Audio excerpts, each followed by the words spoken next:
नमस्ते मित्रों। बांग्लादेश में हिंदुओं की हत्या हो रही है और इस पर जो प्रतिक्रियाएं आई हैं उस पर बात बहुत जरूरी है। क्या बांग्लादेश में हिंदुओं की हत्या के पीछे शेख हसीना का भारत के अंदर मौजूद होना सबसे बड़ा कारण है? ये मैं नहीं कह रहा हूं, ये अलग अलग मुख्तलिफ लोगों ने कहा है जो महत्वपूर्ण है। एक है हिंदू धर्म के बड़े गुरु, बड़े धार्मिक गुरु शंकराचार्य, और दूसरे हैं असदुद्दीन ओवैसी जो कि हैदराबाद के सांसद है, एआईएमआईएम के एमपी हैं। दो बड़े फिगर हैं, दो बड़े भारत के धर्मों में दोनों की अपनी हैसियत है, दोनों की अपनी पहचान है और दोनों एक ही बात कह रहे हैं। और वो बात यह है कि शेख हसीना भारत में है, इसलिए भारत के लिए बड़ी प्रॉब्लम है और इसलिए हिंदू बांग्लादेश के भीतर खतरे में है और इसलिए बांग्लादेश के भीतर भारत विरोधी माहौल पैदा हो रहा है। इसी बात पर आज हम बात करेंगे कि क्या यह सच है, क्या वाकई ऐसा है, क्या इन बयानों के मतलब वही है जो देने वाले समझ रहे हैं या कह रहे हैं, या सच और तथ्य इसके बियॉन्ड कुछ है। सबसे पहले स्वामी अविमुक्तेश्वरानंद जी की बात करते हैं जो ज्योतिर्पीठ के शंकराचार्य हैं और जिनको हिंदू धर्म में बड़ी पोजीशन हासिल है, बड़ी पदवी हासिल है।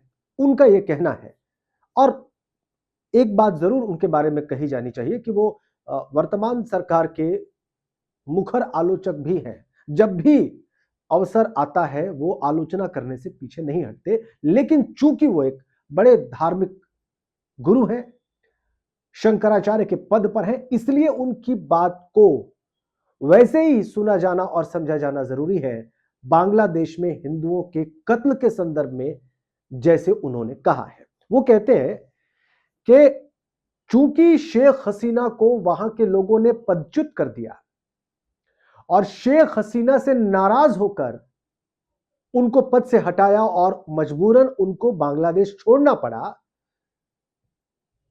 तो ये एक बड़ी वजह है शेख हसीना के भारत में रहने की वजह से उनके अंदर नाराजगी की। ये मैं नहीं, स्वामी अविमुक्तेश्वरानंद कह रहे हैं। शंकराचार्य स्वामी अविमुक्तेश्वरानंद का यह कहना है कि दोनों देशों के बीच में अच्छा ताल्लुक था, अच्छा संबंध था, इसलिए क्योंकि आम बांग्लादेशी को 1971 के मुक्ति आंदोलन के बाद यह लगता था कि भारत ने उनको आजाद होने में उनकी बड़ी मदद की है, इसलिए भारत उनका मित्र है और भारत से अच्छे ताल्लुक होने ही चाहिए। लेकिन वही जो आम बांग्लादेशी था, जिसका भारत के प्रति लगाव था, जिसका भारत के प्रति प्रेम था, जिसके मन में भारत के प्रति सद्भावना थी, वही बांग्लादेशी इस वक्त शेख हसीना के भारत में शरण लिए होने की वजह से भारत के खिलाफ हो गया है। और चूंकि भारत एक मजबूत देश है, चूंकि भारत एक ताकतवर देश है, चूंकि भारत बांग्लादेश से हर मायने में 20 नहीं 22, 24, 25 है, इसलिए वो भारत का तो कुछ बिगाड़ नहीं सकते। भारत का बिगाड़ न सकने की एवज में वो वहां के जो स्थानीय हिंदू हैं उन पर हमले कर रहे हैं, उनके साथ दुराचार कर रहे हैं, उन पर अत्याचार कर रहे हैं और यहां तक कि उनका कत्ल कर रहे हैं। हिंदू महिलाओं के साथ वहां पर रेप हुए। यह बात स्वामी अविमुक्तेश्वरानंद ने कही, जिनको मैं बार बार कह रहा हूं हिंदू धर्म में बड़ा पद हासिल है, वो बड़े धर्मगुरु हैं।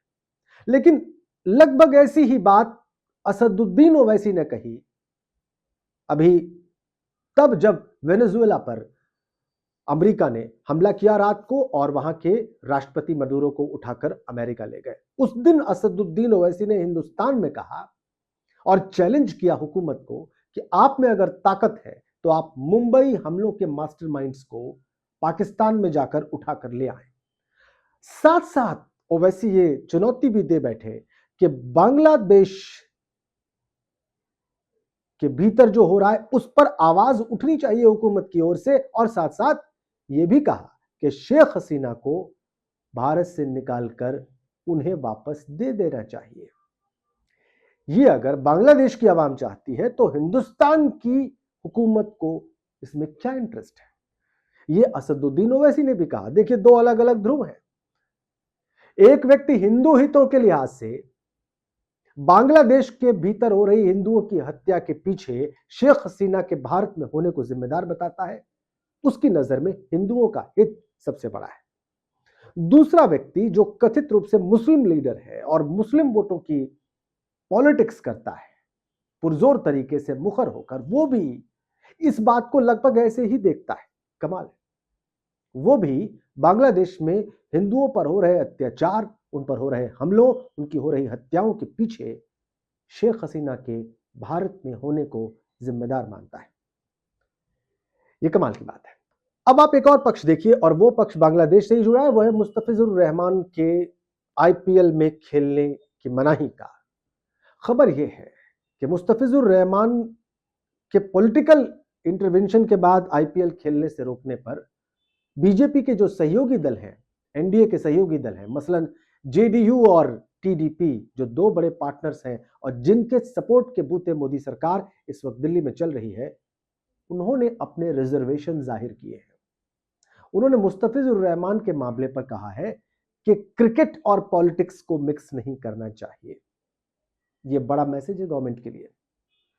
यानी जो सेकुलर वोटों की वकालत करते हैं या उसकी पॉलिटिक्स करते हैं लेकिन सरकार के साथ है, वो भी मुस्तफिजुर रहमान प्रकरण में सरकार के हस्तक्षेप से खुश नहीं है। ये तमाम मीडिया रिपोर्ट्स कह रही है। क्या इसका मतलब यह निकाला जाए कि बांग्लादेश के मामले में भारत सरकार एक के बाद एक गलती कर रही है, और वो चीज जो बड़े आसानी से सॉल्व हो सकती थी या भारत के फेवर में रह सकती थी, वो देश जिसके अंदर की भावनाएं भारत विरोधी नहीं थी, वो इन गलतियों की वजह से अब भारत विरोधी हो गई है। और इसके पीछे कोई एक बात नहीं, एक के बाद अनेक बातें जिम्मेदार है। यह विचार करने लायक बात है, और वो तमाम लोग जो कि भारत की विदेश नीति के बारे में समझ रखते हैं, सोचते हैं, जानते हैं, उनको इस पर सोचना चाहिए।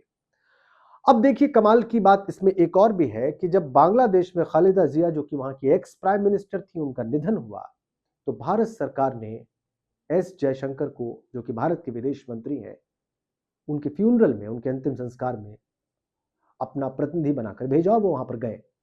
भारत सरकार ने ऑफिशियली इस पर कॉन्डोलेंस, इस पर एक शोक संदेश भी जाहिर किया।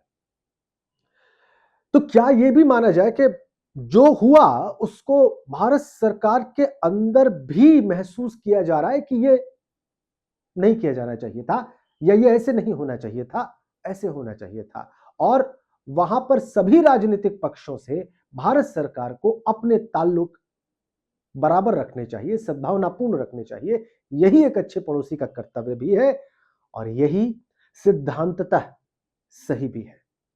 तो क्या खालिदा जिया के निधन पर विदेश मंत्री का वहां जाना, उनके निधन पर भारत सरकार का शोक जाहिर करना, यह एक कोर्स करेक्शन था, यह एक गलती को सुधारना था?